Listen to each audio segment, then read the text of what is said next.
Freud was then again speaking when the whistle went, and he gains the extra point, and Derek Nimmo is going to begin the next round. The subject is breaking records.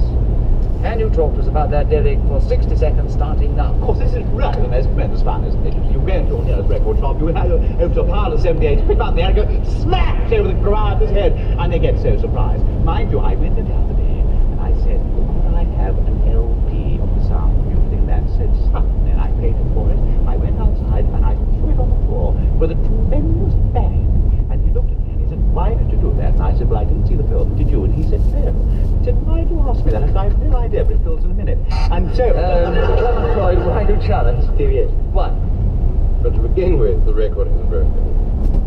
It was an LP with the sound of music, yes. Not made of a breakable substance. Oh, it's true, yeah, it's true. It's brilliant. Yes, it won't break because you've got to melt it down, haven't you? That's right, yes. So, Clement, you gain another point, and there are 32 seconds left for breaking records starting now. The record that I would most like to break is mounting the Empire State Building by the service staircase. This is held at the moment by the Swedish Langlauf team returning from the 1936 Olympic Games in Vancouver. And I thought, when I looked at records that I might be able to break, this was one that I might achieve. And I therefore requested the guardian of the building situated on 5th Avenue and 54th Street. Derek Nimmo, why do you challenge? Repetition of building, Empire State Building repetition. That's right, yes, we've had building more than once. Well done, Derek, you gain another point, and there are 3 seconds left for breaking records starting now. I'd like to run the slowest mile of the year. Then I would...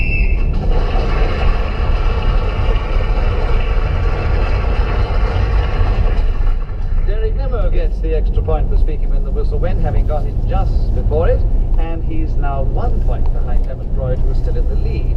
Denise Coffey, your turn to begin. Fallen arches.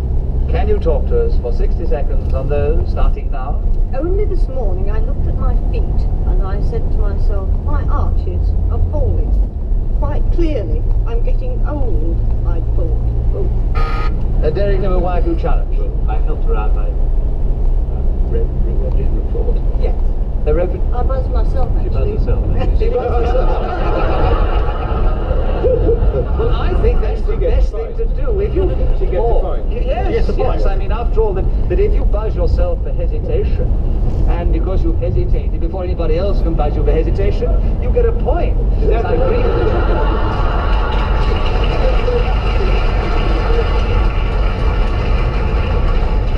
Is that your considered ruling? Can we hold you to that? If you can manage to achieve it, yes. Anyway, so Denise Coffey gets a point for, because I agree with her challenge. Does she get another point because I also, she has to continue? Oh no, she only gets 1 point, what a pity. Denise, the subject is fallen arches, and there are 50 seconds left starting now. Not 100 yards or so from this very studio is a building known as The Arches, which is the subject of a very famous song, which perhaps the older members of the audience will remember. I have heard it. I wasn't actually there when it was first recorded. It's a beautiful song. Under... Clement Freud, why do you challenge? Repetition of song. Yes, I'm afraid you did Encore, as it's known.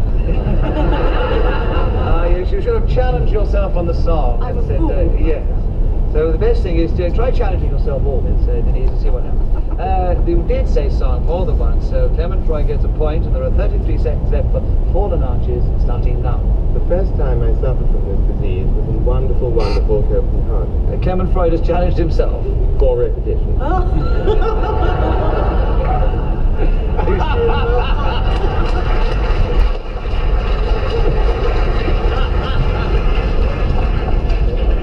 Well done, Clement Freud. But I only give bonus points to the ladies.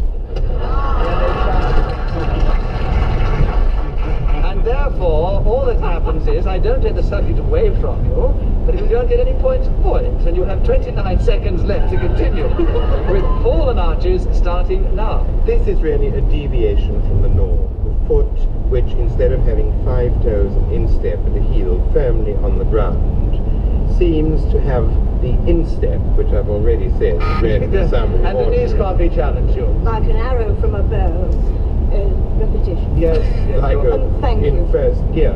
Yes. So your arrow game to a point, Denise, and you have 16.5 seconds to continue with your fallen arches, starting now. Someone has challenged Derek Nimmo. No, she didn't hesitate. Okay, good.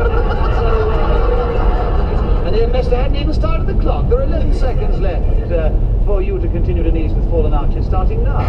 Derek Nimmo's challenged again. It's another point to Denise Quaich. There are 10 seconds for fallen arches, starting now. Very often. Clement Freud. Repetition of that hesitation again.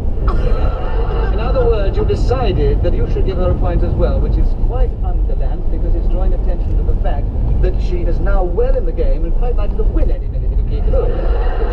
There are 9 seconds left now, Denise. If you keep this up, you'll probably win. Because you get 1 second every point, you see. 9 seconds for fallen arches, Denise. Starting now. There is a cafe known as Archie's, or Archers, as the local people call it, where you can buy exceedingly fine buns, but unfortunately the gentleman who owns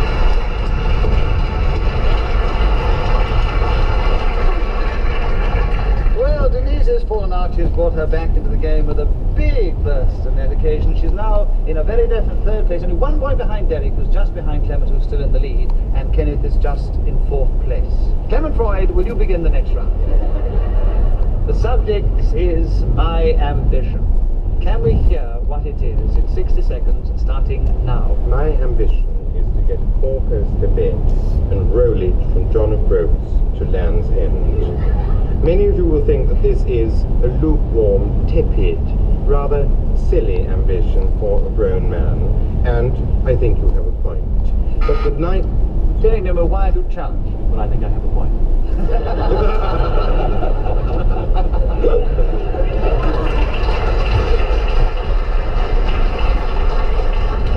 He didn't mean that kind of point, so all I'd say is very nice, very well tried, but no point scored, because we can't when someone says he has a point. Clement continues with the subject, 42 seconds left. My ambition starting now. And so my ambition is to take it via Wick, down to Aberdeen, and then Edinburgh, Berwick upon Tweed, Newcastle, and down along... Derek Nimmo's challenge. Down. Yes, you've gone too far down. Derek, you gain a point, and you have 29 seconds left for my ambition starting now. My ambition is to row. Can you give me the challenge? Yes, there's a definite hesitation. He thought his ambition and he came to a full stop. He's obviously achieved so much, can't think of anything further. 25 seconds for you, Kenneth, on my ambition starting now. My ambition would be to control things like a cut out of this globe, all unnecessary noise. There's far too much of it about, and I scream and cry in the night. Oh, where is the peace my sequestering soul is needing? And if it were in my power to from that,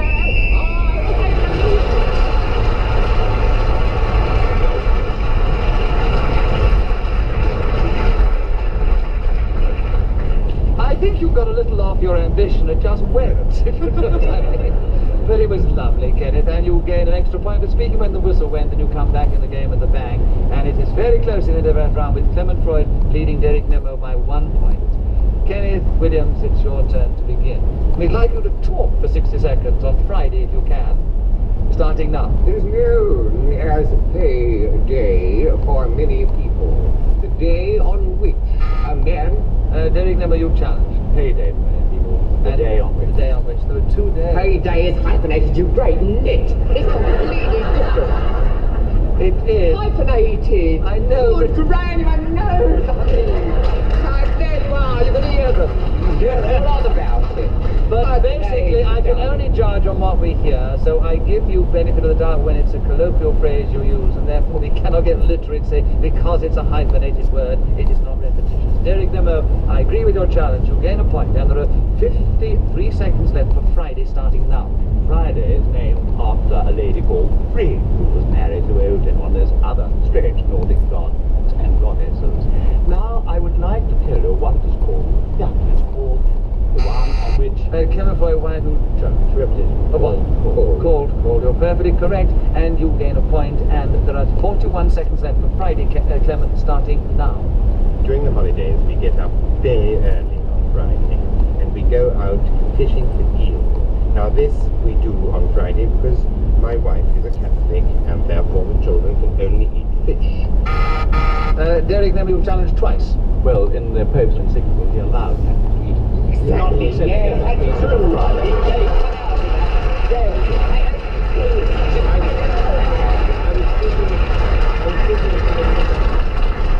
Sorry, Clement. I was in the past tense. What did you say? You said that... It was a very favourite day of the week because we used to go out. No, you said it is a very favourite day of the week. On the holidays, you said, and we go out, and because she is a good Catholic, she always has No, fish. she's no longer a Catholic, you see. That's appropriate. I'm not going to let you get away with that. If you can change your wife's religion for the sake of gaining a point, I am not going to allow that.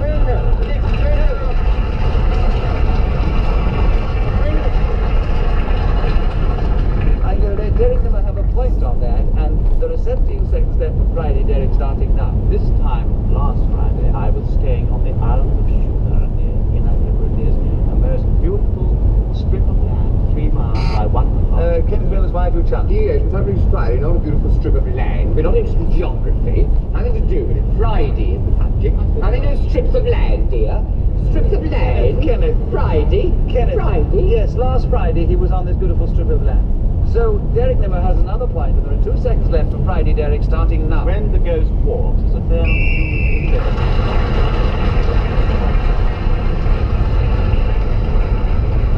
So Derek was speaking then when the whistle went and gains an extra point. He now leads Clement Foy by 2 at the end of that round. Denise Coffey and Kenneth Williams are equal in 3rd place, a little way behind. And Denise Coffey, your turn to begin. Postman's knock. Can you talk to us about that for 60 seconds, starting now? I am never privileged to hear the postman's knock in my house because I have a bell which he rings. But in the country, I believe it's a great event when the people see the bringer of letters approaching their farm gate, and upon which he hammers with his boot, scaring away the dog which is ready to pounce upon him. Clement Foy, why have you challenged? Devious. Why? It's talking about Postman's kick. Well, in my imagination, he took his boot off and hammered on the door, which I thought was a very strange process, and he might well have done. He might have a special boot for hammering on doors. So I don't think it was devious, and there are 42 seconds for Denise to continue with Postman's knock, starting now. It is a parlour game which one used to play at parties. Clement Foy, why do you challenge? Devious, and I'm playing it tonight. Not in his present moment, I There's know. nothing in the past tense about Postman's knock. No. In that sense, technically it is devious, but she was not really deviating from the subject of the card, because in her family it might mean that she used to play it. So It is a tradition. The way we used to be Catholics, you mean? I wish you wouldn't bring that one up again. So Denise continues with Postman's knock for 38 seconds, starting now. It's very embarrassing when you're at the age of 2 or 3, which I was when I first Clement Foy, you challenged. Yes, I think that Yes. time it was a hesitation. So Clement gets the point this time, and he has 33 seconds to continue with Postman's knock, starting now. This is a game in which men and women partake. Those of the male sex, masculine, or ones with protruding Adam's apples, tend to send one representative outside the door, while the females of the species remain inside. A message is portrayed through the... I do challenge. What deviation messages are never portrayed? Messages portrayed? Conveyed they can be. Messages portrayed? Just a minute, Kenneth, don't go on, please. I agree, a message can be portrayed, but in Postman's knock you cannot portray a message. We have house rules. And I think you were about to say it was portrayed through the door. Oh yes, portrayed through the door. So, Kenneth, I agree with you. You have 6.5 seconds to continue with Postman's knock, starting now. We knocked on the door and my heart leaped out and it always left me on this side, post lord of the hat, maybe another big check. Oh, joy.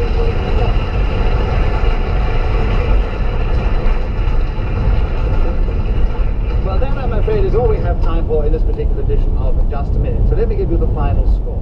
In second place, equal were Denise Coffey and Kenneth Williams. And I think a very, very fair result. They were both second to two joint winners, our two great exponents of the game, Clement Freud and Derek Nimmo, who were absolutely equal winners.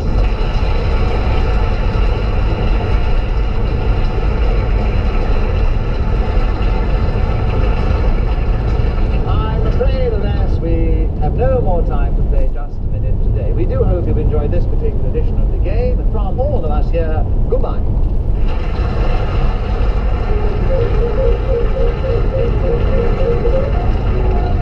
Chairman of Just a Minute was Nicholas Puff. The program was devised by Ian Messiter and produced by David Hatch.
Derek Nimmo, Clement Freud and Andre Melly in Just a Minute. And as the minute waltz fades away, here to tell you about it is our chairman, Nicholas Past.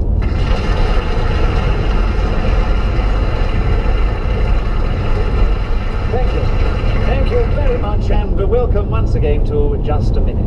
And once again, I'm going to ask these four clever exponents of the game to try and talk for just 1 minute on some unlikely subject that I will give them without hesitation, without repetition, and without deviating from the subject. If one of the other three think he's guilty or she is guilty of doing this, they may challenge by pressing a buzzer which they have in their hand. If I agree with the challenge, they will gain a point and take over the subject. If I disagree with the challenge, whoever is speaking will gain a point and keep the subject and continue. That is the way we play, and that's the way we score. And let us begin the show this week with Andre Melly. Andre, the subject is admirable virtues. Can you talk about admirable virtues for 60 seconds, starting now? The virtue that I think is most admirable is moral courage. That is, if you are a woman and invited to appear on Just a Minute, and you have the guts to stand up to Kenneth Williams, Clement Freud. Derek Nimmo, why have you challenged? You're sitting down.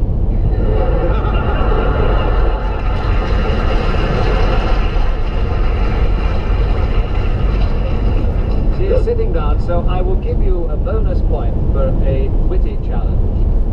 Because I know that she was speaking metaphorically of standing up to somebody in a game, and therefore, Andre, you continue with the subject with 47 seconds left. Admirable virtues starting now. And you dare to insist that you buzzed your buzzer before Clement Freud. Oh, Derek Nimmo, you've jumped. Buzz. No, she said buzz your buzzer. There was the buzz, the verb, and the buzzer, the noun. So Andre gets a point because I disagree with the challenge and continues with the subject with 43 seconds left. Admirable virtues, starting now. And Derek Nimmo challenges you very unfairly. Clement Freud, why do you challenge? Reputation of Derek Nimmo. No, she said Clement Freud and Kenneth Williams. You did. Oh, she's honest. That's it. That's very fair. Give her a round of applause for honesty.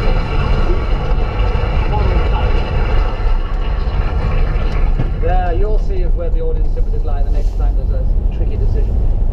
Who challenged, by the way? Clement Freud. Clement, you gain a point, and there are 41 seconds left for admirable virtues, starting now. Modesty compels me to admit that I have these. In particular, I am... Absolutely right himself. I simply couldn't think of a single admirable virtue.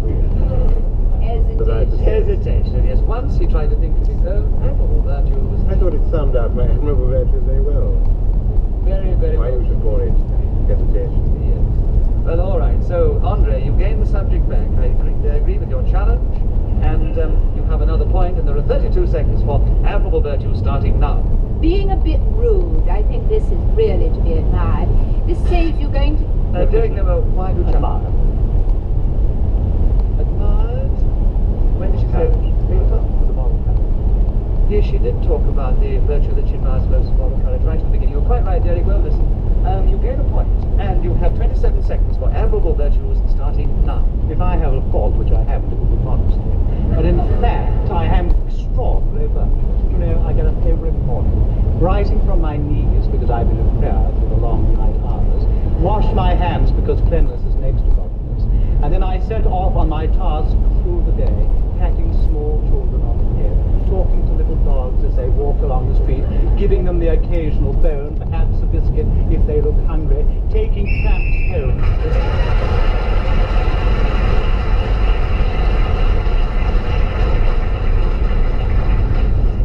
Touching, moving, and I'm surely totally incorrect description of yourself gains you not only 1 point for the subject, but another bonus point because you were speaking when the whistle went, Derek, and you now are the leader. Kenneth Williams, it is your turn to begin, and I'm delighted we're going to hear from you. Yes, so now I've been waiting for it. And I think here Messrs. thought out a subject specially for you. It's sex appeal. You've got a bit cold. No, I'm fine. Oh, good. I'm sure you can go magnificently on this subject. Just think about yourself, Kenneth, and talk for 60 seconds on sex appeal starting now. Well, this is almost impossible to define because it depends largely on your proclivities. What you find exciting in the way of sex. I think the best way is to define by example, i.e. I have sex appeal. Friends have said to me after a long acquaintanceship, it was as much as I could do to keep my hands off you. In the room, you really get me throbbing. And of course, with my repeated performances, both on the stage and off the stage, I have had... Andre Pelle's challenge. Yes, she would have got. They made a score. What do you play for, Kenneth? No, I can't play to entertain. I'm excellent scoring. No, I'll give it all the points. I'll give them away. I'm not bothered. No. Well, anyway, Andre challenge. Andre? Well, it was repeated performances, so it's repetition. On and off No, the he wasn't. He stage. repeated the word stage, but not the word performance. Repeated performances on and off the stage. Yes, but repeated performances is not being repetitious. The word stage was repetitious. You said repeated performances. He didn't repeat that word. Repeated. Yes, but that's a phrase. It's not repeating the word, which is the way we play the game. Oh, He well, repeated the word stage twice, and that would be repetition. So, Kenneth, you have a point, and you keep the subject. And there are 20 seconds left for sex appeal starting now. Throughout the ages. Clement Freud, you challenge. He's not playing at the point. I am. And all that happens is you've given a point to Kenneth Williams. So, That's such a great name. Go on. Kenneth keeps the subject, and there are 18 seconds left for sex appeal starting now. Many people have associated this with the pursuit, and they've said if you're airy, you've got it. People will come after you, and the same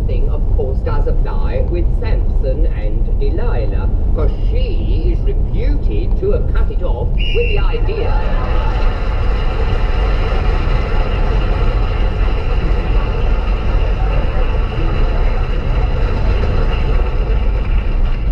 Well, you talking about Samson there, what a strength there. You started with the subject and you finished with the subject. That was strength, it was sex appeal, it was panache, it was success. Derek Nello, your turn to begin. The subject is staying happy. Can you tell us about staying happy in just 60 seconds, starting now? Well, of course, that was the part I first played when I was in Snow White and the Seven Dwarfs. And ever since then, I've wanted to perform in exactly the same role, because staying happy seems to me to be the most pleasant part in that particular show. If we were going to cast it here this afternoon, for instance, of course, the lady here on my right would play the lady who was named after the snowflake. What? Kenneth Williams, you judge. The lovely lady on my right would play the lady, two ladies. Yes, there are two ladies. You're quite right, Kenneth. Yes, well done. So I agree with your challenge. You'll gain a point, and there are 40 seconds for staying happy. Kenneth, starting now. The only way anyone can stay happy is, of course, to commit abnegation apropos self. This has long been realized to be the cure. What, you know, why are you all looking at me?